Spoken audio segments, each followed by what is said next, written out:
அமைதியின் இருப்பிடம், நம்பிக்கையின் ஒளிக்கூடம், வங்கக்கடலின் அலைகள் தழுவும் இந்த புனித மண்ணில் ஓங்கி உயர்ந்து நிற்கிறது அந்த வெள்ளை நிலவு.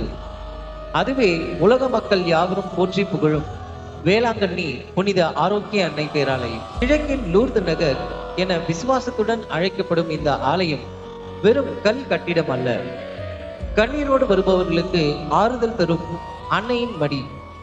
இங்கே சாதி இல்லை, மதம் இல்லை, இனம் இல்லை. துன்பத்தோடு வருபவர் யாராக இருந்தாலும் அவர்களை அரவணைத்துக் கொள்ளும் அனைவருக்குமான அன்னை. நூற்றாண்டுகள் கடந்தும் இன்றும் இங்கே அற்புதங்கள் நிகழ்கின்றன. 16ஆம் நூற்றாண்டில் அன்னை பாதம் பதித்த அந்த நிமிடம் முதல் இந்த மண் புனித மண்ணாக மாறியது.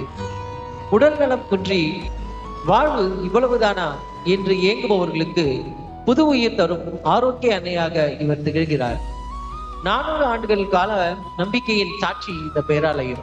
அமைதி தேடி அலையும் மனங்களுக்கு ஒரு ஆன்மீக கடல், நோயால் வாடும் உடல்களுக்கு அருமருந்து, கண்டங்களை சுருக்கிய பக்தி.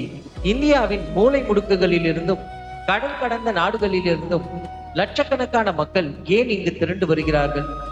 ஏனென்றால் இது வெறும் ஆலயம் அல்ல, தன்னிடம் வரும் ஒவ்வொரு பிள்ளையின் கண்ணீரையும் துடைக்கும் ஒரு தாயின் கருவறை. நம்பிக்கையற்ற நிலையில் வந்த நோயாளிகள் நலம் பெற்ற வரலாறு இங்கே உண்டு.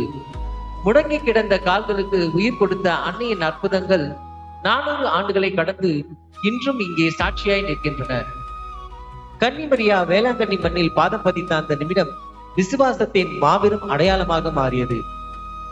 ஒரு சக்தி வாய்ந்த பரிந்துரையாக, அற்புதம் செய்பவராக அன்னை மரியா விளங்குகிறார்.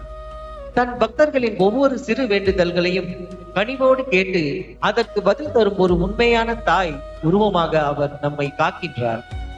நீங்கள் வேளாங்கண்ணிக்கு புனித பயணம் மேற்கொள்ள திட்டமிட்டிருக்கிறீர்களா? தயங்காதீர்கள். உங்கள் பாரங்களை அன்னையின் பாதத்தில் இறக்கி வைக்க வாருங்கள். ஆரோக்கிய அன்னையின் பேரன்பு உங்களை ஆசீர்வதிக்க காத்திருக்கிறது.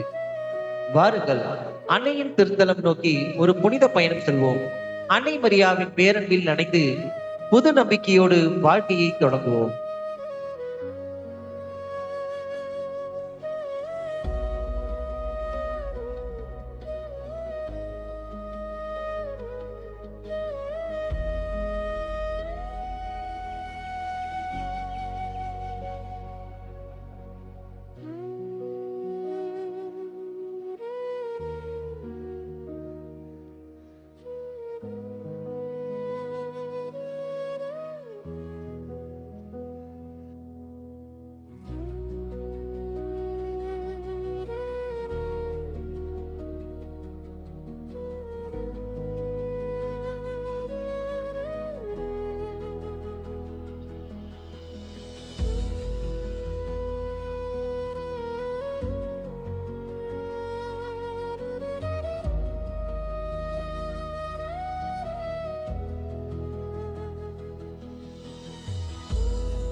அன்பின் ஊற்றே, எம் ஆரோக்கிய தாயே, இதோ உமது பாதம் தேடி ஓடி வந்திருக்கின்றோம்.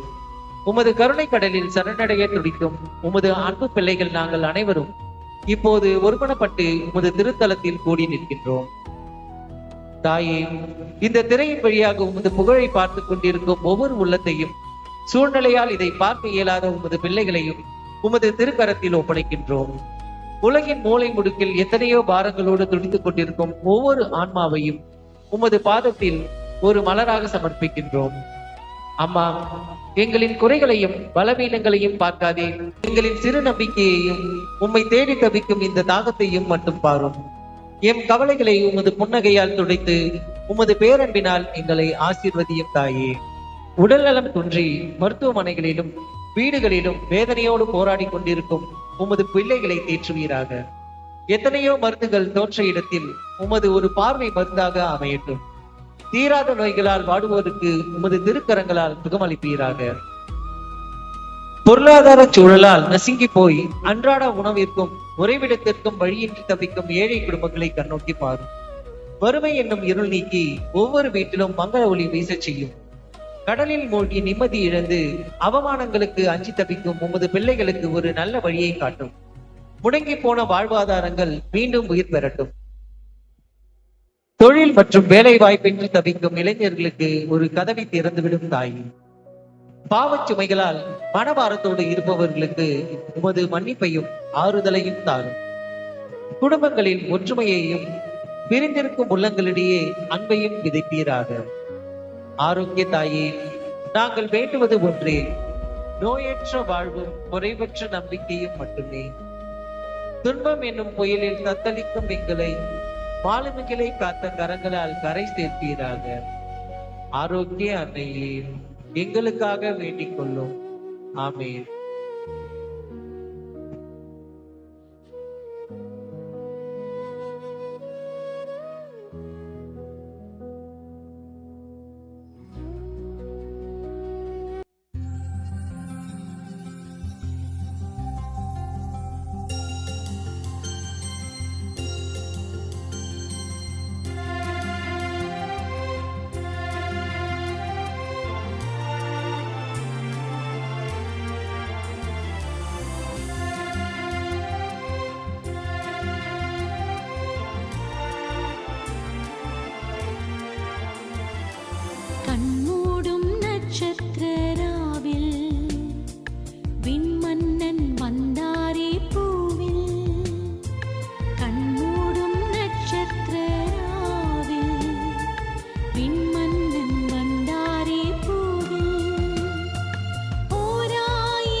என்னடா மோர் இது?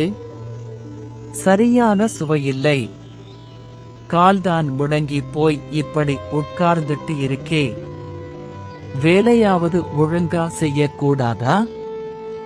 நடக்க முடியாத நீ எல்லாம் எதுக்கு மோர் விற்க வந்துட்ட? உன்ன மாதிரி ஊனமுற்றவனுக்கு இது கூட அதிகம்தான்.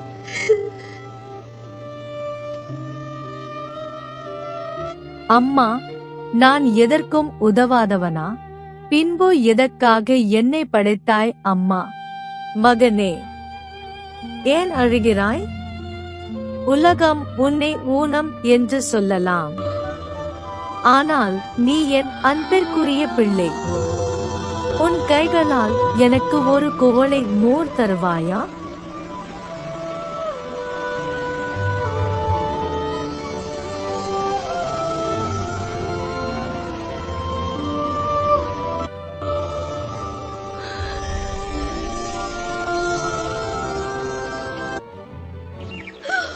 மகனே, இப்போது உன் கால்கள் பலம் பெற்றுவிட்டன. நீ எழுந்து ஓடு. நேராக நாகப்பட்டினம் நகருக்குச் செல். அங்கே ஒரு பக்தியுள்ள செல்வந்தர் இருக்கிறார். அவரிடம் சென்று நான் உனக்கு காட்சி கொடுத்த செய்தியை சொல். நான் தோன்றிய இந்த இடத்திலேயே எனக்காக ஒரு சிற்றாலயத்தை எழுப்பச் சொல். அம்மா, அம்மா, அம்மா, ஒரு நிமிடம் கேளுங்கள். வேளாங்கண்ணியில் அன்னை மரியா எனக்கு காட்சி கொடுத்தார்கள். இதோ பாருங்கள். நடக்க முடியாமல் இருந்த எனக்கு அவர் நலம் தந்துவிட்டார்.